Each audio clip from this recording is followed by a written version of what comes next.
Welcome to the deep dive. We're here to cut through the noise on complex topics, and today we're really diving into XRP. It feels like it's at a major turning point. It really does. A lot's been happening. Yeah, so our mission today is to sort of unpack how XRP has moved out from under this, long shadow of regulatory uncertainty into, well, a potentially new phase. Right. And maybe first, it's good to quickly clarify those bits again. Ripple, the company, XRP, the asset, and the XRP ledger, the tech underneath. They're related but distinct. Exactly. Good point, because the big story here, the thing that's really changed the game, is this landmark legal resolution. It seems to have paved the way for some big tech shifts and a real push towards institutional money. Let's get into it. Absolutely. And you have to start with a settlement, right? The SEC versus Ripple lawsuit settled May 2025. That was the defining moment. Totally. But it wasn't just that it settled, it was the details. Precisely. The court drew this really crucial line and said, okay, direct institutional sales by Ripple. Those were unregistered securities offerings. But, and this is the key part, programmatic sales. XRP bought by retail folks on exchanges.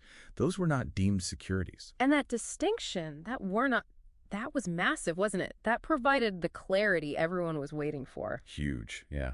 It opened the door for U.S. exchanges to relist XRP, which they did pretty quickly. And the penalty itself, $50 million in the end. After that long fight, it felt manageable, maybe? Signaled a path forward? I think so. Yeah. You could almost say it created kind of regulatory moat for Ripple's enterprise side. A moat. How so? Well, they've gone through this incredibly intense, expensive legal and compliance process. Anyone else wanting to operate at that institutional level in the U.S. using a similar model, they now see the bar. It's high. Okay, interesting. So they weathered the storm, and now they have this, regulatory clarity advantage. Sort of, yeah. It sets a precedent. So with that legal cloud lifting, the focus shifted. Back to the tech, back to strategy. And that strategy seems laser-focused now on real-world assets. RWAs, tokenizing things like, bonds, real estate on the blockchain. Exactly. And the XRP ledger, the XRPL, its design fits right into that. It was always built for speed, for scalability. We're talking 3 to 5 second transaction finality, handling around 1,500 transactions per second. Which is deliberately aimed at institutions, right? They need that kind of speed and reliability. Absolutely. And that really came into focus with the June 2025 upgrade, Ripple version 2.5.0. Okay, what did that upgrade actually do? Think of it as major infrastructure enhancement for institutional finance. It brought in features specifically for RWA tokenization and institutional DeFi. Like what kind of features? The things like batch transactions, processing multiple payments at once, much more efficient. And maybe more importantly, a permission DX. A permission decentralized exchange. So like a private club for institutions to trade these assets. Kind of, yeah. It allows for trading within a controlled, compliant environment. Crucial for regulated players. And fueling all this, Ripple launched their own stablecoin, right? RLUSD. Yep. Ripple USD launched late 2024, a US dollar-pegged stablecoin. It's pretty central to making this whole RWA ecosystem work smoothly on the ledger. Okay, so the tech is being upgraded. There's a dedicated stablecoin. What about getting institutions on board, the on-ramps? That's the next piece. And a big one potentially is spot XRP ETFs in the U.S. Ah, the ETF buzz. We've seen it with Bitcoin and Ether. Exactly. Multiple major firms have filed for XRP ETFs. Predictions are running high, like 85–90% chance of approval by the end of 2025. And the potential inflow there? Estimates are around $8 billion in new capital, just from the ETFs. Wow, $8 billion. Okay, that's significant. It is. And it's not just hypothetical. We're seeing partnerships already driving RWA adoption. RHAX, for instance, is tokenizing hundreds of millions in assets on the XRPL. Right, I saw that. And Meld Gold. Yeah, Meld Gold launched gold and silver-backed stablecoins directly on the ledger. So actual tangible assets being represented. This feels like it's moving from theory to, well, actual practice on the ground. It certainly seems that way.